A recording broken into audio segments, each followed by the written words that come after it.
रूस करेगा वार, यूक्रेन भी है तैयार, अमेरिका बना है खेबनहार। विनाश लीला आने वाली है, मौतों की सौगात लाने वाली है।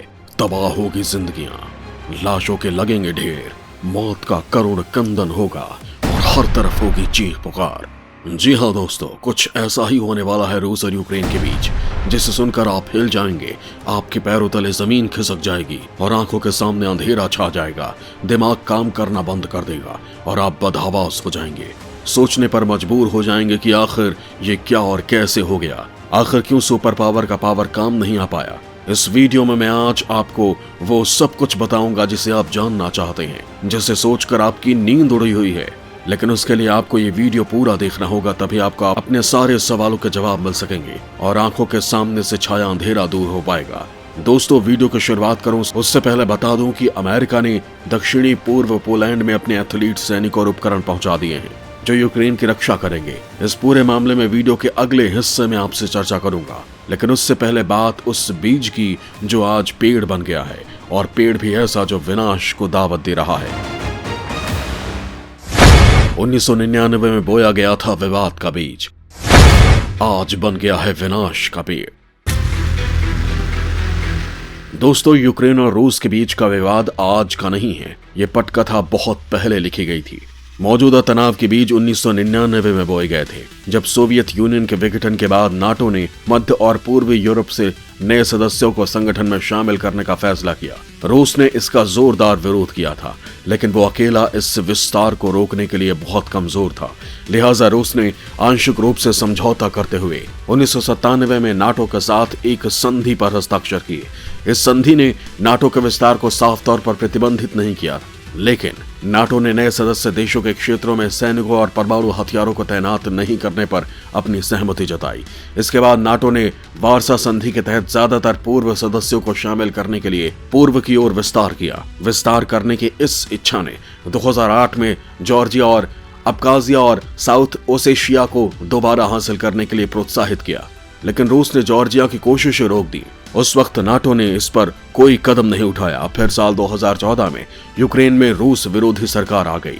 इस कारण यूक्रेन के रूसी भाषी क्षेत्रों में अस्थिरता पैदा होने लगी। सबसे अधिक प्रभावित क्रीमिया में बढ़ते यूक्रेन विरोधी विद्रोह का फायदा रूस को मिला। इसी को आधार बनाकर 2014 में रूस ने क्रीमिया पर हमला किया और कब्जा कर लिया।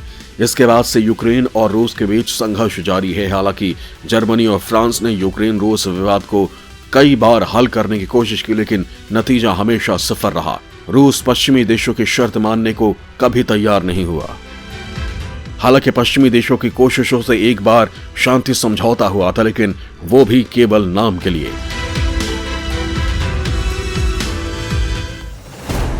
रूस ने कभी उसका पालन नहीं किया, लिहाजा संघर्ष जारी ही रहा। दोस्तों, दरअसल रूस नहीं चाहता कि यूक्रेन नाटो में शामिल हो, क्योंकि इसके जरिए नाटो उसकी सीमा तक पहुंच जाएगा, जिसे रूस अपने लिए खतरा मानता है। लेकिन यूक्रेन रूस की बात से सहमत नहीं है, वो नाटो में हर हाल में शामिल होना चाहता है। दोस्तों, उसके पीछे एक कारण भी है। अगर यूक्रेन नाटो संगठन में शामिल हो जाता है तो उसकी सैन्य ताकत मजबूत हो जाएगी, क्योंकि नाटो संगठन मानता है कि उसके किसी देश पर हमला उसके ऊपर हमला है। लिहाजा इसमें शामिल सभी देश मिलकर युद्ध करते हैं, जो दुश्मन के लिए घातक होता है। ऐसे में अगर यूक्रेन के नाटो का सदस्य बन जाने के बाद रूस पर हमला करता है तो उसे काफी नुकसान होगा। दोस्तों, मौजूदा तनाव तत्कालिक नहीं, बल्कि ये लंबे समय से चल रहा एक संकट है जो विकराल रूप धारण करने के लिए सही परिस्थितियों का इंतजार कर रहा था। वर्तमान में रूस की तरफ से स्थितियां पूरी तरह से तैयार हैं। रूस को लगता है कि उसके पास लड़ने के लिए राजनीतिक, आर्थिक और सैन्य जैसे जरूरी संसाधन हैं, जिन्हें वो अस्तित्व को बनाए रखने की जरूरतों के रूप में देखता है। रूस के दृष्टिकोण से ये संकट यूक्रेन को लेकर नहीं है, बल्कि रूस के हितों को ध्यान में रखते हुए यूरोप में मौजूदा सुरक्षा व्यवस्थाओं पर फिर से बातचीत करने के बारे में है, जो नाटो के विस्तार से प्रभावित हुई थी। साफ जाहिर होता है कि मॉस्को इस मामले पर एक अंतहीन चर्चा करने के लिए तैयार नहीं है। रूस पहले ही इसे लेकर अपनी तस्वीर साफ कर चुका है। रूस ने कहा कि वो किसी भी मुद्दे पर सार्थक चर्चा चाहता है, न कि अंतहीन। लेकिन अमेरिका समेत तमाम पश्चिमी देशों ने रूस की मांग को खारिज कर दिया है। अमेरिका ने साफ कह दिया है कि यूक्रेन को नाटो में शामिल होने से रोका नहीं जा सकता। इसके साथ ही उसने रूस की उन सारी मांगों को दरकिनार कर दिया है जिसमें उसने अपने ऊपर लगाए गए प्रतिबंधों में ढील की मांग की थी। अमेरिका के इसी रवैये से नाराज रूस ने चेतावनी दी है कि उसे कमजोर समझने की गलती ना की जाए, नहीं तो इसके घातक परिणाम होंगे। ऐसे हालात में युद्ध लगभग तय माना जा रहा है। दोस्तों, अगर युद्ध होता है तो रूस को इसकी कीमत चुकानी पड़ेगी, क्योंकि अमेरिका समेत तमाम यूरोपीय देशों ने रूस को कड़े आर्थिक प्रतिबंध लगाने की चेतावनी दी है। माना जा रहा है कि यूरोपीय देश रूस को स्विफ्ट वित्तीय प्रणाली से बाहर करने की तैयारी कर सकते हैं। ये वित्तीय प्रणाली है जिससे दुनिया भर में एक बैंक से दूसरे बैंक में पैसा ट्रांसफर करता है। अगर पश्चिम देश ऐसा कोई प्रतिबंध लगाते हैं तो रूस के लिए बड़ी मुसीबत हो सकती है। ये रूस की अर्थव्यवस्था को काफी नुकसान पहुंचा सकता है। ये भी संभव है कि अमेरिका रूस तक डॉलर की पहुंच रोक दे। दुनिया भर में वित्तीय लेन देन में अभी भी डॉलर का दबदबा है, जिसमें प्रतिदिन खरबों डॉलर का ट्रांजैक्शन होता है।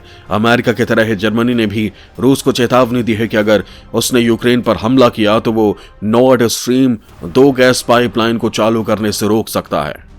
दोस्तों, जहां तक वर्तमान हालात की बात करें तो अभी युद्ध की ओर संकेत करते हैं। सीमा पर सैनिकों का जमावड़ा, अमेरिका भी हो गया है सक्रिय।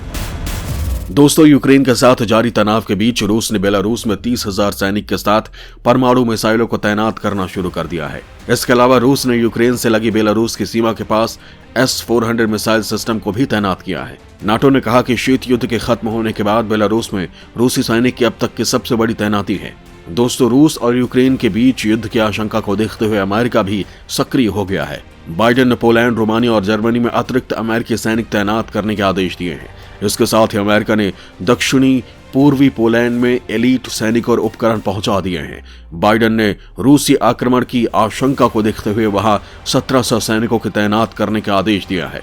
200 अमेरिकी सैनिक यूक्रेन के पोलैंड से सटे लवीव शहर में पहले ही पहुंच चुके हैं। ये सैनिक यूक्रेन की सेना को रॉकेट लॉन्चर्स को चलाने और जंग की अन्य तरह की ट्रेनिंग दे रहे हैं। ब्रिटेन ने भी अपने NLAW एंटी टैंक मिसाइल को यूक्रेन को दिया है। ब्रिटिश सेना भी यूक्रेन के सैनिकों को इन मिसाइलों का इस्तेमाल सिखा रही है। यही नहीं, रूस के हमले के डर से यूक्रेन अपनी महिलाओं और स्कूली बच्चों को भी हथियारों की ट्रेनिंग दे रहा है। ट्रेनिंग के लिए कैंप लगाए जा रहे हैं, वहां उन्हें हर आपात स्थिति से निपटने के लिए प्रशिक्षित किया जा रहा है। रूस के हमले की बढ़ती आशंका के बीच यूक्रेन में बच्चों को असॉल्ट राइफल चलाने की ट्रेनिंग देनी शुरू कर दी गई है। इस बीच रूस ने बेलारूस के साथ मिलकर यूक्रेन की सीमा पर व्यापक युद्धाभ्यास शुरू किया है। इस युद्धाभ्यास के लिए पुतिन ने अपने 2000 स्पेक्ट्सनाज सैनिकों को बेलारूस में तैनात कर दिया है। इसके साथ ही रूस ने बेलारूस में लंबी दूरी के परमाणु संपन्न बमवर्षक विमानों को गश्त पर भेजा है। रूसी सेना के 1 लाख से भी अधिक सैनिक यूक्रेन की सीमा के अलग अलग हिस्सों पर अभी तैनात हैं। जिरकॉन और स्कंदर जैसे घातक मिसाइलें भी रूस ने यूक्रेन से लगती सीमा पर तैनात कर रखी हैं। कम दूरी तक मार करने वाली ये स्कंदर मिसाइलें यूक्रेन की सीमा के पास देखी गई हैं। यूक्रेन के रक्षा मंत्रालय का खुफिया आकलन है कि रूस ने कम से कम 36 स्कंदर लॉन्चर को सीमा पर तैनात किया है। स्कंदर M मिसाइल की रेंज 500 किलोमीटर है। एक मिसाइल करीब 700 किलोमीटर विस्फोटक अपने साथ ले जा सकती है। इन मिसाइलों की रेंज में यूक्रेन की राजधानी कीव और देश के कई अन्य महत्वपूर्ण सैन्य लक्ष्य आते हैं। यूक्रेन के रक्षा मंत्रालय की खुफिया रिपोर्ट में यह भी कहा गया है कि रूस की सैन्य तैयारी लगभग पूरी हो गई है। एक रिपोर्ट के मुताबिक ऐसी अटकलें हैं कि रूस यूक्रेन के पास अपने रणनीतिक परमाणु हथियार ले जा रहा है। विशेषज्ञों का कहना है कि करीब 48 लॉन्चर को तैनात किया गया है। यही नहीं, काला सागर में भी रूसी युद्धपोत लगातार गश्त लगा रहे हैं। वहीं रूसी नौसेना के पूर्वी फ्लीट के भी कई जंगी जहाज भूमध्य सागर की ओर बढ़ रहे हैं। इन क्षेत्रों में यूक्रेन के समर्थन में अमेरिका, ब्रिटेन समेत नाटो देशों के कई युद्धपोत पहले से ही गश्त लगा रहे हैं। दोस्तों, यूक्रेन भले ही अमेरिका और ब्रिटेन का साथ मिलने पर उछल रहा हो, लेकिन उसकी सैन्य क्षमता रूस के आगे कहीं नहीं टिकती। यूक्रेन की इसी कमजोर सैन्य ताकत को देखते हुए यूरोपीय देश उसकी मदद कर रहे हैं और उसे युद्ध का साजो सामान मुहैया करा रहे हैं। उधर युद्ध की आशंका को देखते हुए अमेरिका ने यूक्रेन में अपने दूतावास को खाली करने का आदेश दे दिया है। अमेरिकी विदेश मंत्रालय ने इसे लेकर एडवाइजरी जारी कर दी है। ब्रिटेन भी कुछ इसी तरह के कदम उठा रहा है। इधर रूस के खतरे को देखते हुए ब्रिटेन के प्रधानमंत्री बोरिस जॉनसन कीव ने कहा कि वो इस मुद्दे को लेकर रूस के राष्ट्रपति से बात करेंगे और उन्हें सीमा से सैनिक वापस बुलाने की अपील करेंगे। हालांकि रूस ने युद्ध की किसी भी संभावना से इनकार किया है। खुद राष्ट्रपति व्लादिमीर पुतिन भी बोल चुके हैं कि यूक्रेन और दूसरे पूर्व सोवियत देशों में नाटो का विस्तार एक लाल रेखा है जिसे पार नहीं करना चाहिए। रूसी विदेश मंत्री सार्गेव लावरोव ने भी अमेरिका के दावे का मुकम्मल दुष्प्रचार कहकर खारिज कर दिया है। दोस्तों, यूक्रेन और रूस के विवाद पर भारत पूरी तरह नजर बनाए हुए है।